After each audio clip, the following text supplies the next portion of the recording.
नमस्कार, बंसल न्यूज देख रहे हैं आप और मैं हूं आपके साथ ऋतु सिंह। और चलिए बुलेटिन की शुरुआत करेंगे और सबसे पहले बात मध्य प्रदेश की, जहां स्कूलों में वीर सावरकर का पाठ पढ़ाया जाएगा।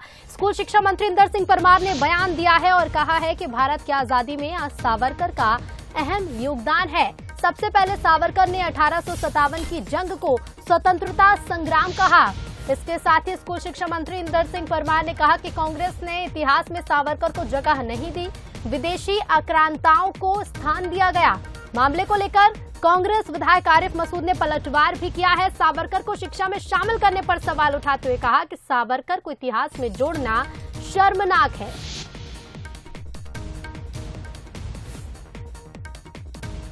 इस जीवनी पाठ्यक्रम में शामिल की जाएगी। वीर सावरकर का जो जीवनी है वो पाठ्यक्रम में शामिल की जाएगी। इंदर सिंह परमार शिक्षा मंत्री हमारे साथ हैं। सर, कौन कौन से महापुरुष की जीवनी जो पाठ्यक्रम में शामिल की जा रही है? देखिए, आजादी के तत्काल बाद भारत के उन सभी क्रांतिकारियों, भारत के उन सभी महापुरुषों जिन्होंने देश के लिए काम किया है और भारत की जो ज्ञान परंपरा है, उस समय के जो लोग रहे हैं जिन्होंने देश के लिए काम किया, धरती के लिए काम किया और आदर्श स्थापित किया है, ऐसे सभी लोगों का इतिहास किताबों में होना चाहिए था, उनकी जीवनी होना चाहिए था। दुर्भाग्य से कांग्रेस ने धीरे धीरे आजादी के आंदोलन में भी जो भाग लेने वाले क्रांतिकारियों के नाम हटा दिए। केवल एक परिवार तक, नेहरू और गांधी परिवार के अलावा कोई महापुरुष नहीं दिखा, कोई क्रांतिकारी नहीं दिखा।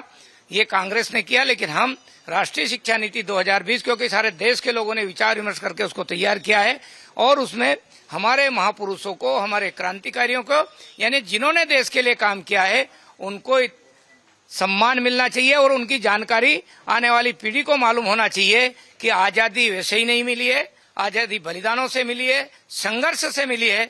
इसलिए तमाम सारे लोगों की, चाहे वैचारिक मत भिन्नता किसी सरकार की हो सकती है उनसे, लेकिन उन्होंने देश के लिए बलिदान दिया है, देश के लिए काम किया है। ऐसे महापुरुषों को हम पढ़ाने के पक्ष में है और इसलिए हमने पाठ्यक्रम को फिर से तैयार करना, किस पाठ्यक्रम में कौन से महापुरुष को जोड़ना, उस पर काम चल रहा है। आजादी के आंदोलन में एक बहुत बड़े हस्ती जिन्होंने 1857 के आंदोलन को पहली बार कहा था कि मैं कहता हूं ये 1857 का जो है हमारा स्वतंत्रता समर था। पहली बार वीर सावरकर ने उसको देश की जनता के सामने रखा था, बाद में वो स्वतंत्रता संग्राम के नाम रूप में स्थापित हुआ था। और अंग्रेज उनसे इतने डरते थे, उनकी लेखनी से डरते थे, उनसे विचारों से डरते थे कि उन्होंने, अंग्रेजों ने, उनके कोर्ट ने एक जन्म में 2-2 आजन्म की कारावास की सजा उसके पहले किसी को दुनिया में नहीं हुई। यदि वो सजा दी है तो अंग्रेजों ने हमारे महान क्रांतिकारी स्वतंत्र वीर सावरकर को दी है और इसलिए सावरकर की जीवनी भी सब लोगों तक पहुंचना चाहिए। उनके शौर्य को, उनके साहस को प्रणाम करते हुए हम उनको किताबों में स्थान देने जा रहे हैं। अब स्कूली शिक्षा में खासतौर से वीर सावरकर पाठ्यक्रम में शामिल होगी जीवनी। विश्वकर्मा के साथ सूरज शर्मा, बंसल न्यूज, भोपाल।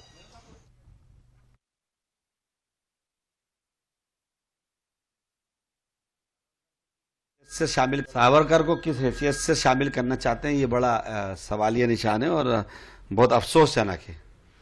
सावरकर की कहीं कोई भी पृष्ठभूमि में हमने जो आज तक पढ़ा, उनके खुद के पत्र पढ़े हैं जिसपे अनेक बार पत्र सोशल मीडिया पे आ चुके हैं जो अंग्रेजों से उन्होंने माफी मांगी है।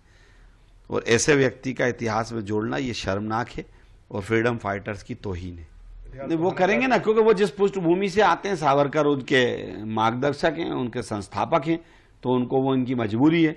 लेकिन हम देश के चाहने वाले लोग हैं, हम ऐसे गलत कामों को प्राथमिकता नहीं देंगे। तो देखिए, मध्य प्रदेश के स्कूलों में वीर सावरकर का पाठ पढ़ाया जाएगा, लेकिन ये पाठ शुरू होने से पहले ही सियासत शुरू हो गई है। स्कूल शिक्षा मंत्री इंदर सिंह परमार ने इसे लेकर बयान दिया और कहा कि भारत की आजादी में सावरकर का अहम योगदान है। तो वहीं कांग्रेस का भी इस पर बयान सामने आ गया है।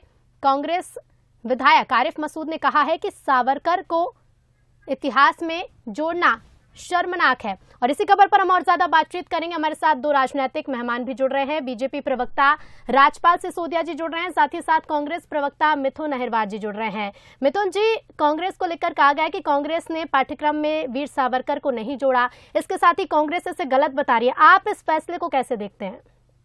देखिए, अगर कांग्रेस ने नहीं जोड़ा और कांग्रेस ने कोई बहुत बड़ी गलती कर दी है तो उमा भारती जी ने भी नहीं जोड़ा, सुंदरलाल पटवा जी ने भी नहीं जोड़ा, बाबूलाल गौर जी ने भी नहीं जोड़ा और शिवराज सिंह चौहान जी ने भी मई 2023 तक तो नहीं जोड़ा। तो ये गलती भारतीय जनता पार्टी के मुख्यमंत्री क्यों करते रहे? बात दरअसल ये है कि मध्य प्रदेश के बच्चों को आज जरूरत है कि आज आप उन्हें आर्टिफिशियल इंटेलिजेंस के बारे में पढ़ाइए, उन्हें आप पर्यावरण के बारे में पढ़ाइए, आप उन्हें नई टेक्नोलॉजी के बारे में पढ़ाइए, ग्लोबल वार्मिंग के बारे में पढ़ाइए। ये सब रोजगार उन्मूलक चीजें हैं जो एक बेहतर नागरिक बनने में उन्हें मदद करेगी। वीर सावरकर का पाठ, कथित वीर सावरकर का पाठ यदि आप पढ़ाना चाहते हैं तो ये आपकी, मुझे लगता है आपके ने बहुत गलत समय पर निर्णय लिया है, क्योंकि अभी जो शैक्षणिक सत्र है वो शुरू होने वाला है, तो आप इसको इम्प्लीमेंट तो अभी कर भी नहीं पाएंगे और अगले साल तो हमारी सरकार आ जानी है। तो इस सब चीजों को छोड़ करके बच्चों को कैसे बेहतर आप स्कूल्स दें, बेहतर लैब्स दें, बेहतर प्रयोगशालाएं दें, बेहतर कंप्यूटर की व्यवस्थाएं कराएं। मध्य प्रदेश के 52,000 स्कूलों में आज बिजली नहीं है, 21,000 स्कूल जो है सिंगल शिक्षक के भरोसे चल रहे हैं, 9,000 स्कूल जो है एक भी शिक्षक वहां पर नहीं है।